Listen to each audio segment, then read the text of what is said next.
نحمده ونصلی علی رسول الکریم اما بعد۔ صحیح البخاری ابواب الاذان باب نمبر 22۔ اذان کے اور اذان کے بعد اقامت کے احکام اور مسائل بیان ہو رہے تھے۔ اقامت میں کہ جب اقامت کہی جائے مقتدیوں کو کب کھڑا ہونا چاہیے؟ کیا جب اقامت کہنے والا اقامت شروع کرے اس وقت کھڑا ہونا چاہیے، یا اقامت کے وسط میں کس جگہ کھڑا ہو؟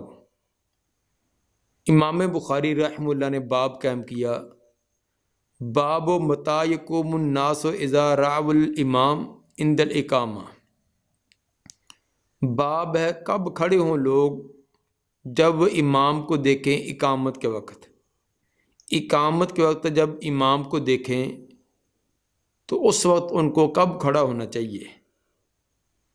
بعض لوگوں نے یہ کہا کہ اقامت کی انتہا، جب اقامت ختم ہو تو تب کھڑا ہونا چاہیے۔ بعض کہتے ہیں کہ اقامت کی ابتدا میں، جب مؤذن اقامت شروع کرے اسی وقت کھڑا ہو جانا چاہیے۔ بعض نے کہا کہ وسط میں، بعض نے کہا کہ قد قامت الصلاۃ، جب یہ لفظ ادا کرے تو اس وقت کھڑا ہونا چاہیے۔ اور بعض نے حی علی الصلاۃ اس لفظ پر کہا، لیکن یہ تمام کے تمام ان کے بارے میں کوئی واضح روایت، کوئی حجت اور دلیل نہیں ہے۔ امام بخاری رحمہ اللہ نے جو آگے دلیل پیش کی ہے صحیح اور راجح وہی ہے کہ جب امام کو آتے ہوئے دیکھو تو اس وقت مقتدیوں کو کھڑا ہونا چاہیے۔ امام کے آنے سے مراد جماعت کرانے کے لیے، اگر تو امام اپنے گھر سے، اپنے حجرہ سے نکل آئے ہیں جماعت کرانے کے لیے تو ان کو دیکھ کر مقتدی کھڑے ہو سکتے ہیں۔ اگر امام وہیں صف میں بیٹھے ہوئے ہیں تو جب وہ کھڑے ہوں جماعت کرانے کے لیے تو اس وقت مقتدی کھڑے ہوں۔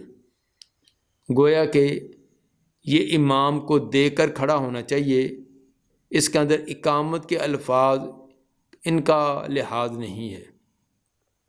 چنانچہ حدیث نمبر 637 کے اندر یہی چیز بیان کی۔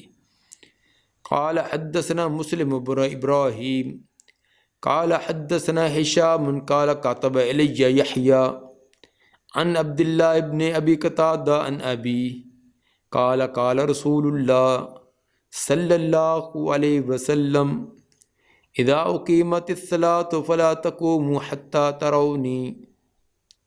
نبی صلی اللہ علیہ وآلہ وسلم نے فرمایا کہ جب نماز کی اقامت ہو جائے فلا تقوموا، تو تم کھڑے نہ ہو، حتی ترونی، یہاں تک مجھے دیکھو۔ جب تک مجھے نہ دیکھ لو اس وقت تم نہ کھڑے ہو۔ اذا اقیمت الصلاۃ، جب نماز کی اقامت ہو۔ معلوم ہوا کہ صرف اقامت کو سن کر کھڑے ہونا درست نہیں، بلکہ امام کو دیکھ کر۔ اور ایک صحیح مسلم کے حدیث نمبر 604 اور ابن حبان کے حدیث نمبر 2223 میں یہ الفاظ بھی ہیں، حتی ترونی خرجت الیکم، جہاں تک کہ تم مجھے دیکھو کہ میں تمہاری طرف نکل کر آ رہا ہوں۔ یہ وضاحت بھی ہے۔ اور ایک روایت میں اس میں وہ بھی یہی اسی کے قریب الفاظ ہے کہ جب میں جماعت کرانے کے لیے گھر سے نکل آؤں، تو گھر سے نکلنا صاف ظاہر ہے کہ آپ کے گھر کا دروازہ مسجد کے اندر کھلتا تھا، تو یوں ہی آپ دروازے سے باہر قدم رکھا ہے تو مسجد میں ہے۔ تو جب آپ آتے عین وقت پر تو اس وقت مقتدیوں کو اگر تکبیر پہلے شروع ہو بھی جائے، اول تو امام بھی اسی انتظار میں ہوتا تھا کہ جب آپ نکلتے اسے وہ تکبیر کہتے. تو بس اوقات امام کی نظر تو مؤذن کی نظر تو امام کی طرف ہوتی ہے کہ وہ نکل کر آ رہا یا نہیں، لیکن باقی مقتدی اپنے ذکر فکر میں بیٹھے ہوتے ہیں. تو ان کے لیے یہی ہے کہ جب ان کو یقین ہے کہ ہمارا مؤذن عین تکبیر اقامت اس وقت کہتا ہے کہ جب امام آ رہا ہو یا امام نے اس کو یہ بات کہی ہوئی ہے، جب عین وقت ہو جائے، جو وقت مقررہ ہے اس وقت تو آپ تکبیر شروع کر دیں، میں خود بخود اس وقت پہنچ جاؤں گا.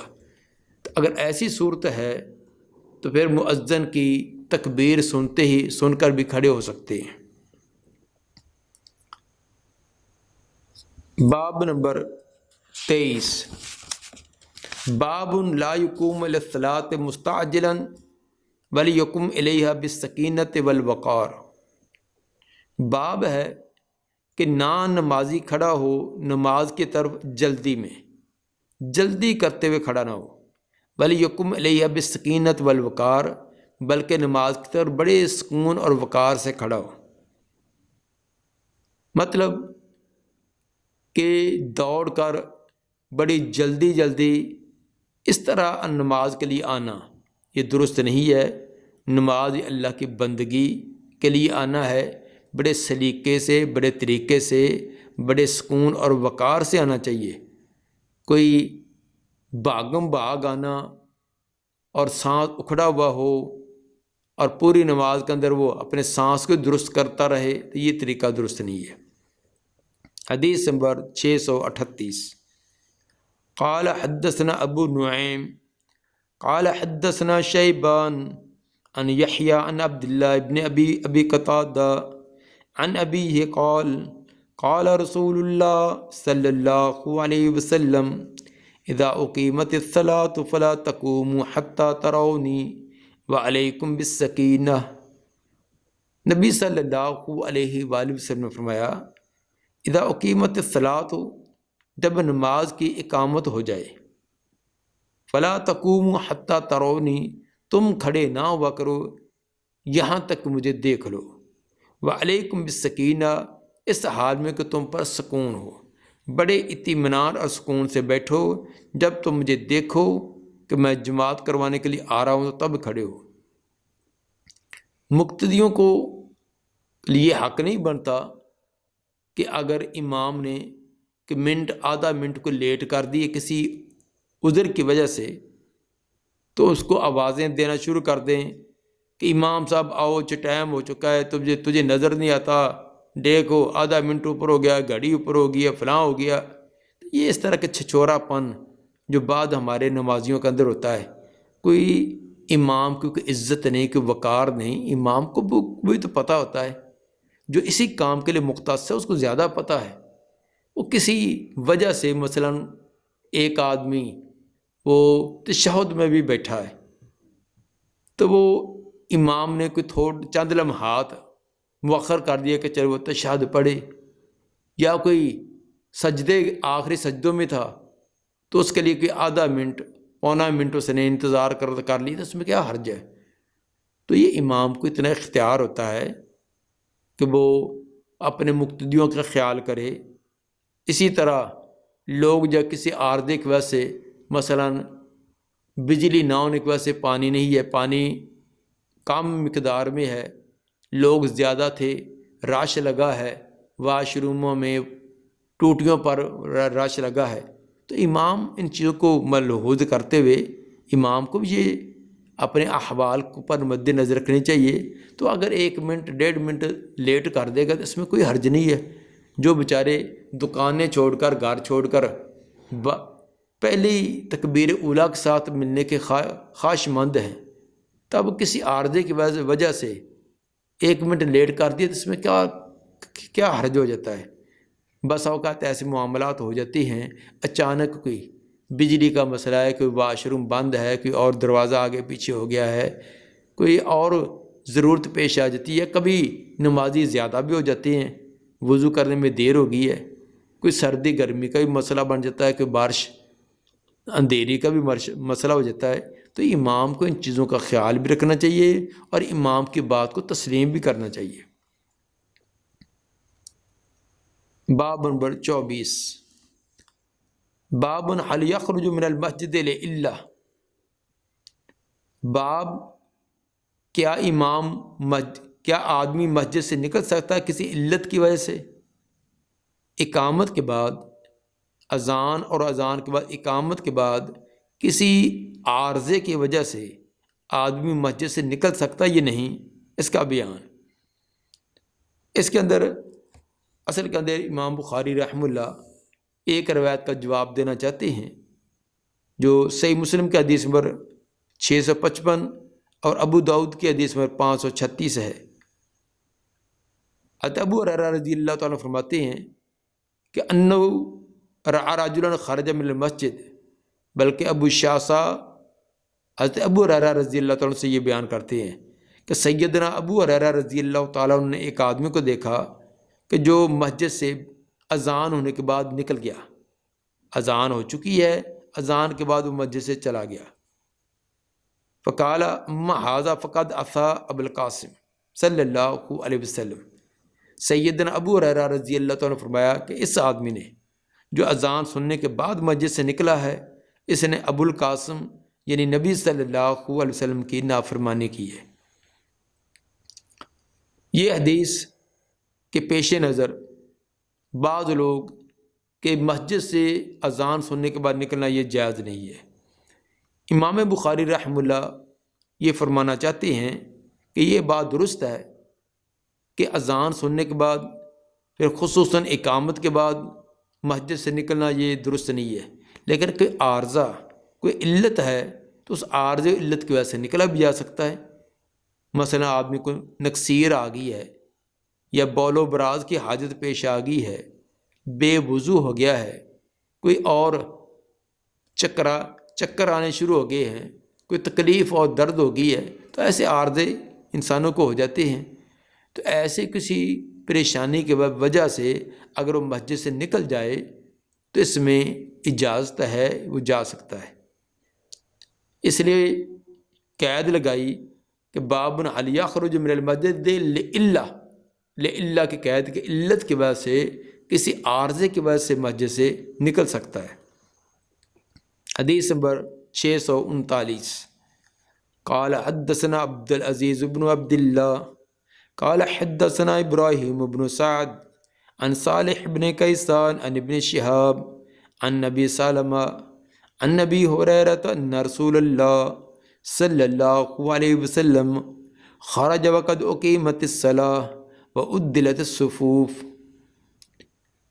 نبی صلی اللہ علیہ وسلم تشریف لائے اس حال میں کہ نماز کی اقامت ہو چکی تھی اور صفیں برابر ہو چکی تھی، اقامت ہو گئی ہے، صفیں بالکل درست ہو چکی ہیں۔ حتی اذا قام فی مصلاہ، یہاں تک جب آپ اپنی جائے نماز کی جگہ پر کھڑے ہوئے، انتظرنا ان یکبر، ہم نے انتظار کیا کہ اب آپ تکبیر کہیں گے، تکبیر شروع کر کے نماز شروع ہو جائے گی، ہم اس انتظار میں تھے۔ انصرفات، آپ واپس چلے گئے، تکبیر کہنے کے بجائے آپ واپس گھر کو تشریف لے گئے۔ قال علی مکانکم، اور فرمایا کہ اپنی جگہ ٹھہرے رہو۔ فمکثنا علی حیاتنا، چنانچہ ہم اپنی جگہ ٹھہرے رہے، اسی طرح صف بندی ہو چکی، اسی طرح ہم ٹھہرے رہے۔ حتی خارج الینا ینتف راسہ ماء، یہاں تک کہ آپ نکلے ہماری طرف اور آپ کا سر جو ہے وہ پانی کے قطرے گرا رہا تھا۔ وقد اغتسل، تحقیق آپ نے غسل کیا تھا، آپ غسل کر کے تشریف لائے تھے، تو آپ نے غسل نہیں کیا تھا، تو آپ نے فرمایا کہ اپنی جگہ ٹھہرے رہو۔ آپ گھر میں گئے، غسل کیا اور واپس آئے۔ اس سے امام بخاری رحمہ اللہ نے ثابت کیا کہ کسی ضرورت کے تحت، کسی عارضے کے تحت، لیکن وہ ضرورت اور عارضہ شرعی عارضہ ہو، دنیاوی مفادات اس طرح کے نہ ہوں کہ بیٹے نے فون کیا کہ ابا جی گاہک آیا ہے، بڑا بہترین گاہک پھنسا ہوا، جلدی سے آؤ۔ ابا جی کہتے ہیں کہ چلو نمازیں تو پڑھتے رہتے ہیں، بعد میں بھی تو ہو سکتی ہے، چلو گاہک اس کو گھیریں کہ 4-5 ہزار روپیہ تو بنائیں، یہ طریقہ درست نہ ہوگا۔ یہ اسی طرح کہ اور اپنے دنیاوی معاملات کو ترجیح دینا شروع کر دے تو کوئی جسمانی کوئی پریشانی آ چکی ہے یا کوئی اور شرعی مسئلہ پیش آ گیا ہے۔ اسی طرح مثلاً کوئی پہرا ہے تو تکبیر ہو چکی ہے، تو ایک آدھا آدمی، جس طرح کہ آج کل کے حالات ہیں، مساجد وغیرہ پر بھی طرح طرح کے خطرات رہتے ہیں، تو گیٹ پر کوئی آدمی کھڑا ہے پہرا دینے کے لیے، تو اب وہ ایک ضرورت کے لیے گیا ہے، یا اسی طرح کوئی نمازیوں کی دیکھ بھال کرنے کے لیے سیکورٹری کے لیے کوئی آدمی کھڑا ہے، تو یہ تمام عارضے ہوتے ہیں۔ تو بہرحال ثابت یہ ہوا ضرورت کے تحت مسجد سے نکلا جا سکتا ہے۔ یہ بھی ثابت ہوا کہ اگر تکبیر کہہ دی گئی ہے تو تکبیر کے بعد امام کسی اور کام کے لیے کچھ دیر ٹھہر گیا ہے، صفیں درست کرانی ہے، کسی کو کوئی مسئلہ بتلانا ہے،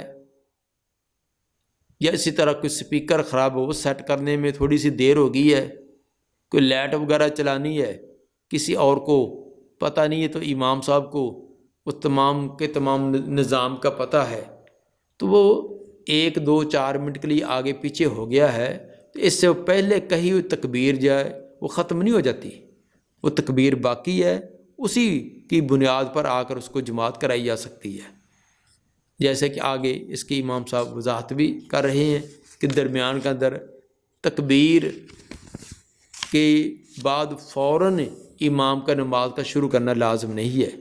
چنانچہ باب نمبر 25، باب اذا قال الامام مکانکم حتی نرجع انتظروہ، باب ہے جب امام کہے کہ اپنی جگہ ٹھہرے رہو یہاں تک ہم واپس آئیں، انتظروہ تو مقتدی اس کا انتظار کرے۔ امام کسی ضرورت کے تحت ضرورت پیش آ گئی ہے تو وہ کہے کہ تم ٹھہرو، صفوں میں کھڑے رہو، تو مقتدیوں کا حق بنتا ہے کہ وہ امام کا انتظار کریں۔ اس کے لیے کوئی 2-4-5 منٹ 7 منٹ کوئی عارضہ بھی پیش آ جائے تو اس میں کوئی قباحت نہیں ہے۔ امام بھی انسان ہے، وہ بھی بشر ہے، اس کو بھی عارضے پیش آتے ہیں۔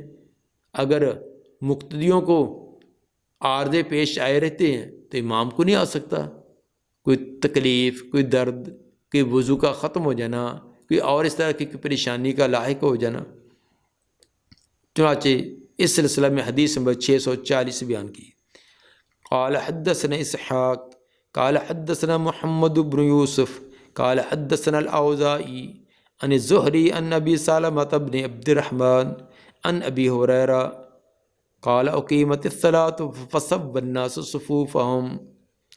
سیدنا ابو ہریرہ رضی اللہ تعالیٰ عنہ فرماتے ہیں کہ نماز کی اقامت ہو چکی تھی، لوگوں نے اپنی صفوں کو درست کر لیا، ٹھیک کر لیا۔ فخرج رسول اللہ صلی اللہ علیہ وسلم فتقدم وهو جنب، رسول اللہ صلی اللہ علیہ وسلم تشریف لائے، گھر سے نکلے اور آگے بڑھے جماعت کرانے کے لیے۔ وهو جنبن، اس حال میں کہ آپ جنابت کی حالت میں تھے، غسل آپ نے کرنا تھا لیکن نسیان کی وجہ سے غسل نہ کر سکے۔ ثم قال، پھر آپ نے فرمایا جب یاد آیا، الی مکانکم، اپنی جگہ پر، یعنی اپنی جگہ پر ٹھہرے رہو۔ فراجع فاغتسل، آپ واپس آئے، غسل کیا۔ ثم خرج، پھر آپ نکلے۔ وراسہ یقطر ماء، اور سار جو پانی کے قطرے گرا رہا تھا۔ فصلی بہم، پھر آپ نے ان کو نماز پڑھائی۔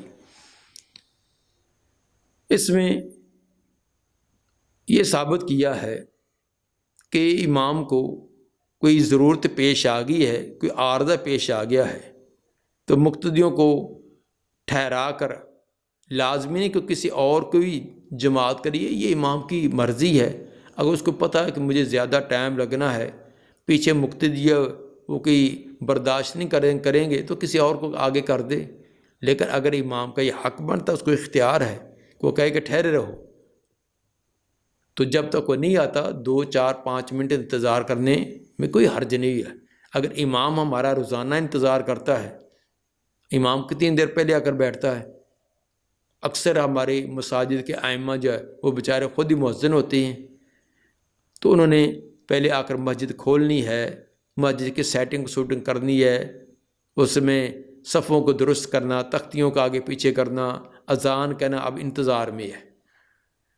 تو اگر امام اتنے انتظار میں بیٹھا ہے، پھر مقتدی سلام پھیرتے ہی واپس چلے گئے، امام ابھی تک بیٹھا ہوا ہے، کسی نے کوئی مسئلہ پوچھنا ہے، کسی نے کوئی اور ضرورت ہے، تو اگر وہ ہمارے انتظار میں اتنا رہتا ہے تو ہم کبھی 5 منٹ 4 منٹ انتظار نہیں کر سکتے۔ تو اس لیے یہ طریقہ نہیں ہے کہ اگر امام کو لیٹ ہو گیا ہے، کوئی عارضہ پیش ہو گیا، فلاں کو آگے کر دو، فلاں کو آگے کر دو، کوئی اس کو دھکا دے رہا، کوئی اس کو دھکا دے رہا، اتنی کسی کے اندر ہمت ہوتی نہیں کہ آگے کھڑا ہو سکے۔ یہ مصلی پر کھڑا ہونا کوئی معمولی بات نہیں ہے، باتیں کرنی بڑی آسان ہوتی ہیں۔ تو جو متولی جو چودھری بنے ہوتے ہیں اور بات بات پر امام کو طرح طرح کی باتیں سناتے ہیں، کہ اگر ایک دن ان کو مصلی پر کھڑے ہو کر کے دیکھیں تو پتہ چلے گا کہ کیا مصلی کی ذمہ داری کتنی اہم ہوتی ہے۔ عین ممکن ہے کہ ایسے متولی کو سورہ فاتحہ بھی پڑھنی نہ آئے، جو امام ائمہ کی چھوٹی چھوٹی باتوں پر تنقید کرتے رہتے ہیں۔ تو بہرحال نبی صلی اللہ علیہ وآلہ وسلم کو یہ اللہ تعالیٰ نے یہ معاملہ پیش کرا ہے تاکہ امت کے لیے یہ سبق بنے۔ صحابہ کہ آپ نے جان بوجھ کر تو نہیں کیا تھا، جان بوجھ کر تو مسجد کے اندر جنابت کی حالت میں آنے کی ممانعت ہے، تو یہ اللہ نے آپ سے یہ نسیان کروایا تاکہ امت کے لیے اسوہ بن جائے۔ تو بعض روایات میں یہاں تو ہے نا کہ اقامت ہو چکی تھی، صفیں برابر ہو چکی تھی، آپ تشریف لائے، اور ابو داؤد کی اور ابن حبان کی روایت میں یہ لفظ بھی ہے کہ آپ تکبیر کہنے کے بعد آپ کو یہ یاد آیا، تکبیر بھی کہہ دی تھی۔ یہ ابو داؤد کی اور ابن حبان کی روایت ہے۔ اس میں تطبیق کی یہ صورت بیان کی گئی ہے کہ ارادہ فعل پر بھی کبھی فعل بول دیا جاتا ہے۔ کیا مطلب؟ آپ نے تکبیر کہی نہ تھی، کہنے کا ارادہ تھا، تو جو فعل کا ارادہ تھا اس پر بھی فعل بول دیا جاتا ہے۔ یہ سب سے زیادہ راجح توجیہ اس کی یہی ہے کہ تکبیر کہی نہ تھی، کہنے کا ارادہ تھا، تو پھر آپ کو یاد آیا تو آپ گئے ہیں۔ اور بخاری کی روایت بھی کہ اقیمت الصلاۃ فصب الناس صفوفہم فخرج رسول اللہ صلی اللہ علیہ وسلم فتقدم، یہ آگے بڑھنا، یہ تمام الفاظ اس بات کی دلالت کرتے ہیں۔ بعد نے تطبیق کی یہ بھی صورت بیان کی کہ یہ دو الگ واقعے ہیں۔ ایک واقعہ تو وہ ہے کہ جس میں تکبیر کہہ دی تھی، دوسرا کہ تکبیر ابھی نہ کہی تھی، جس طرح کہ قاضی ایاز، امام قرطبی اور امام نووی نے یہ دو واقعے الگ الگ بیان کیے ہیں۔ واللہ عالم۔ بہرحال ثابت سے یہ کیا کہ ضرورت کے تحت امام جا سکتا ہے اور مقتدیوں کو انتظار کرنا چاہیے، اور اس کے بعد اسی تکبیر کے ساتھ جماعت ہو جائے گی، الگ سے تکبیر کہنے کی ضرورت نہیں۔ باب نمبر 26، باب قول الرجل للنبی صلی اللہ علیہ وسلم ما صلینا، باب ہے کہ آدمی کا نبی صلی اللہ علیہ وسلم کو یہ کہنا کہ ما صلینا، ہم نے ابھی تک نماز ادا نہیں کی۔ امام بخاری رحمہ اللہ رد کرنا چاہتی ہیں ان لوگوں کا جو یہ کہتے ہیں کہ یہ لفظ آدمی نہ کہے کہ لم نصلی، جس طرح کہ ابراہیم نخعی اور محمد بن سیرین رحمہ اللہ کا یہ نظریہ ہے کہ یہ ناپسند ہے کہ آدمی کہے کہ لم نصلی، کہ ہم نے نماز نہیں پڑھی، گویا کہ سستی اور کوتاہی کی نسبت اپنی طرف کر رہا ہے کہ ہم نے ابھی تک نہیں پڑھی، تو یہ ایک غلط نسبت اپنی طرف نہ کرے۔ تو امام بخاری فرمانا چاہتے ہیں کہ یہ کوئی حرج نہیں ہے، کسی آدمی نے نہیں پڑھی، اگر سستی کی وجہ سے پڑھی تو پھر اس کی اپنی سستی اس کی ہے، وہ اپنی اس سستی کا اعتراف کرے۔ اگر شرعی عارضہ تھا تو پھر اس کے ذمے کوئی وبال تو نہیں ہے، اگر اس بات کے اعتراف کر لے تو کوئی حرج نہیں ہے۔ حدیث نمبر 641، قال حدثنا ابو نعیم قال حدثنا شیبان عن یحییٰ قال سمعت ابا سلمة يقول اخبرنا جابر بن عبد الله ان النبي صلی اللہ علیہ وسلم جاء عمر بن الخطاب یوم الخندق، خندق کے دن حضرت عمر بن خطاب رضی اللہ تعالیٰ عنہ آئے، فقال یا رسول اللہ، آ کر عرض کیا اللہ کے رسول، واللہ ما کدت ان اصلی حتی کادت الشمس تغرب، واللہ نہیں تھا قریب کہ میں نماز پڑھوں یا تک سورج غروب ہونے کے قریب ہو گیا۔ عصر کی نماز سورج غروب ہونے کے قریب ہو گیا تو مجھے عصر کی نماز پڑھنے کا موقع نہیں ملا۔ وذالک بعد ما افطر الصائم، اور یہ روزے دار کے افطار کرنے کے بعد، یعنی روزے دار کے افطار کرنے کا جو ٹائم تھا اس کے بعد کی بات ہے۔ تو صاف ظاہر افطار کب کیا جاتا ہے؟ جب سورج غروب ہو جائے، یعنی سورج غروب ہو چکا تھا۔ فقال النبی صلی اللہ علیہ وسلم واللہ ما صلیتھا، آپ نے فرمایا کہ پریشان نہ ہوں، واللہ نماز میں نے بھی ابھی تک ادا نہیں کی، میں بھی عصر کی نماز ابھی تک ادا نہیں کر سکا۔ اسی لفظ سے امام بخاری کی دلالت ہے، آپ نے فرمایا واللہ ما صلیتھا، آپ نے خود فرمایا کہ میں نے نماز ابھی تک ادا نہیں کی، چونکہ شرعی عذر تھا کہ خندق کی دوسری طرف کافرین مشرکین پوری تیاری کے ساتھ کھڑے ہیں کہ خندق کو کراس کر کے عبور کر کے دوسری طرف گزریں، اور دوسری طرف مسلمان جو مقابلے میں کھڑے ہیں کہ کوئی آگے نہ گزرے۔ اگر وہ ان کے 2-4 بھی آدمی گزر جاتے، راستہ بن جاتا تو پوری پوری فوج داخل ہو جاتی، لیکن چونکہ خندق بہت چوڑی تھی، بہت گہرائی والی تھی، تو کوئی ان کا جوان یا ان کا کہ گھوڑا چھلانگ لگا کر تو آ نہیں سکتا تھا۔ ایک ہی ان کا حل تھا کہ کوئی 1-2 آدمی اتریں، جلدی سے اس کے اندر مٹی ڈال کر اس کو بند کر کے اور راستہ بنا لیں۔ تو یہ چند لمحات اس میں غفلت کی جائے تو آدمی اتر کر اس کام کو کر لیں تو راستہ بن گیا، تب وہ کراس کر سکتے تھے۔ لیکن آگے صحابہ کرام پورے مقابلے میں کسی کو آگے نہیں، ان کے 2 جوان بڑی مشکل سے، بڑی اپنی جن کو جوانی پر اور بڑی طاقت پر گھمنڈ تھا، 2 داخل ہوئے، ایک قتل ہو گیا اور ایک جان بچا کر پیچھے بھاگا، کسی اور کو ہمت نہیں پڑی خندق کو عبور کرنے کی۔ تو یہ مقابلہ بڑا سخت قسم کا تھا، اس لیے نماز عصر کی رہ گئی۔ فنازل النبی صلی اللہ علیہ وسلم الی بطحان، نبی صلی اللہ علیہ وسلم وادی بطحان میں اترے، وَأَنَا مَعَهُ، میں بھی ساتھ ہی تھا۔ فتوضا، آپ نے وضو کیا، ثم صلی، پھر نماز پڑھی۔ نماز سے مراد راوی نے وضاحت کی یعنی عصر کی نماز، اور یہ کب پڑھی تھی؟ بعد ما غربت الشمس، سورج کے غروب ہونے کے بعد، ثم صلی بعدها المغرب، اس کے بعد پھر مغرب کی نماز ادا کی۔ ثابت سے یہ ہوا کہ اگر آدمی کی نماز رہ گئی ہے تو ما صلینا یہ کہ لفظ استعمال کرنا یہ کہ ممنوع نہیں ہے۔ باب نمبر 27، باب الامام متعرض له الحاجہ بعد الاقامہ، باب ایک امام کو کوئی حاجت پیش آ جائے اقامت کے بعد، تکبیر کہنے کے بعد، اقامت کہنے کے بعد کوئی حاجت پیش آ ہو جائے تو کیا امام اس وقت جا سکتا یا نہیں؟ اس کے اندر امام صاحب ان لوگوں کا رد کرنا چاہتے ہیں جو یہ کہتے ہیں کہ اقامت کا آخری لفظ مؤذن کہے تو فوراً امام جب وہ اللہ اکبر کہہ دے۔ یہ بعض لوگ آپ دیکھا ہوگا، امام صاحب قبلے کی طرف منہ کر کے کھڑے ہیں، نہ اس نے دائیں دیکھنا نہ بائیں، کوئی صاف سیدھی ہے نہیں سیدھی، کوئی ساتھ ملے ہیں نہیں ملی، صاف مکمل ہے ناقص، نہ، بس امام سیدھے قبلے کی طرف رو کر کے کھڑے ہیں، اور تکبیر کہنے والے نے آخری لفظ ختم کیا ہی ہے تو فوراً تکبیر کہہ دی اور نماز شروع ہوگی۔ امام صاحب ان کا رد کرنا چاہتے ہیں کہ اقامت کے درمیان اور امام کے تکبیر کہنے کے درمیان، اقامت کے مکمل ہونے کے بعد اور امام کے نماز کے شروع کرنے کے درمیان اگر کوئی فاصلہ آ جائے تو اس میں کوئی حرج نہیں ہے۔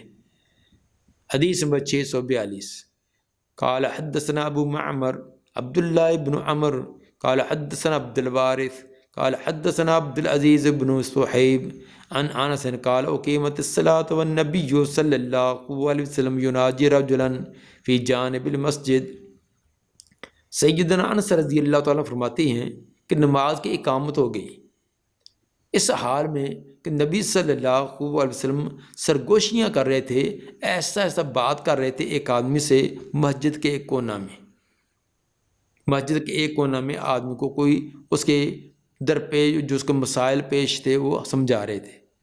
فما قام علیہ الصلاۃ تھے تو آپ نہ کھڑے ہوئے نماز کی طرف، حتیٰ نام بعض الناس، یہاں تک اونگنے لگے بعض لوگ، اتنی دیر آپ اس کے ساتھ کھڑے باتیں کرتے رہے، اس کو مسائل سمجھاتے رہے کہ بعض لوگ کھڑے کھڑے ان کو اونگ بھی آنے لگی۔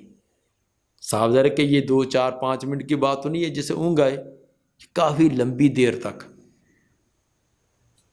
تو ثابت ہوا کہ اقامت کے بعد اور نماز کے شروع کرنے کے درمیان فاصلہ وقفہ آ سکتا ہے، اس سے نہ تو کہی تکبیر جو وہ باسی ہوگی نہ کہ اور بعد کا کہ 2 منٹ کا معمولی سا وقفہ جو تکبیر ہوگی ہے نا، تو تکبیر ہوگی تو کیا ہو گیا ہے؟ امام کا حق بنتا صفیں سیدھی کرائے، اس میں چکر بھی لگا سکتا ہے، کوئی آگے پیچھے اس کو درست کر سکتا ہے، ان کی صف بندی کرائے، تو یہ امام کی ذمہ داری ہے۔ تو اگر امام یہ ایسے کرنے کے اندر آدھا منٹ 1 منٹ اس کو ہو جاتا ہے صفوں کو درست کرانے میں، تو اس میں کوئی حرج نہیں ہے۔ اور بعض کو اتنی بری بات لگتی ہے کہ لال پیلے ہو جاتے ہیں کہ یہ ہمیں صفوں کو سیدھا کروانا کہہ کیوں دیا ہے، اور بعض تو اتنے بد نصیب ہوتے ہیں کہ وہ نماز کو بھی چھوڑ دیتے ہیں۔ ایک لطیفہ ہی ہے کہ میں ایک بار اپنے گاؤں میں جماعت کروانے کے لیے کھڑا ہوا، تو جس طرح کی عادت ہے اسی طرح بھی آپ سب کو سیدھی کر لیں، درست کر لیں۔ تو ایک کسی کا مہمان آیا ہوا تھا، وہ تھا کسی دوسرے شعبے کا، تو آ گیا ہماری مسجد میں۔ اصل میں اس کو کہنا چاہتا تھا کہ ساتھ ملیں، بہت اس نے تقریباً 1.5-2 بلشت کا فاصلہ چھوڑ کر کھڑا ہے، اور پاؤں بھی بڑے عجیب، ایک آگے ایک پیچھے اور ایک شمال ایک جنوب کو کیا ہوا۔ تو میں نے کہا کہ صفوں کو درست کریں، امام کی طرف ملیں، پاؤں سیدھے کریں۔ 1 بار کہا، 2 بار کہا، لیکن وہ بابا جی اس کی سوئی وہاں کے وہیں اڑی ہے، وہ وہیں تر۔ جب تیسری بار بھی اس نے نہ کی تو پھر مجھے کہنا پڑا، میں نے کہا بزرگوں ساتھ تھوڑا سا مل جائیں۔ تو جب میں نے ایسا کہا تو بڑے غصے سے لال پیلے، کہنے لگا اپنا کام کریں، آپ اپنا کام کریں۔ میں نے کہا یہ میرا کام ہی ہے، یہ صفوں کو درست کرنا، ساتھ ملانا، یہ میرا کام ہے۔ میں نے اتنی بات کہی تو لال پیلا ہو گیا، بڑبڑاتا کہتا میں پڑھتا ہی نہیں ہوں، چھوڑ کر جماعت وہ پیچھے جا کر نا اکیلا پڑھ کر نکل گیا۔ ایسے عجیب تمام لوگ نماز کے بعد ہنسے کہ یہ ہے کون تھا، یہ کیا تھا، اس کو کیا ہوا ہے۔ یعنی ایسے بھی لوگ ہوتے ہیں، ان کی عادت ہی نہیں ان کو ڈالی ہوتی، بلکہ ہمارے ایسے ائمہ کا بھی اس کے اندر بہت قصور ہے۔ انہوں نے اپنے مقتدیوں کا ذہن یہ بنایا ہوتا ہے کہ بس اقامت کا آخری لفظ ہوتا جائے تو امام فوراً تکبیر کہہ دے۔ انہوں نے یہی عادت سنا ہوتا ہے، یہی دیکھا ہوتا ہے۔ تو اگر کوئی اقامت اور تکبیر تحریمہ کے درمیان تھوڑا سا بھی کوئی بات چیت کر دے، صاف درست کرنے کی کوئی اور کہہ دے، تو دوسرے جو محکمے کے لوگ ہیں وہ تو لال پیلے ہو جاتے ہیں، ان کو تو بڑی پریشانی ہو جاتی ہے۔ باب نمبر 28، باب الکلام اذا اقیمت الصلاۃ، باب کلام کرنا جب اقامت، نماز کی اقامت ہو جائے، نماز کی اقامت کے بعد بات چیت کی جا سکتی ہے۔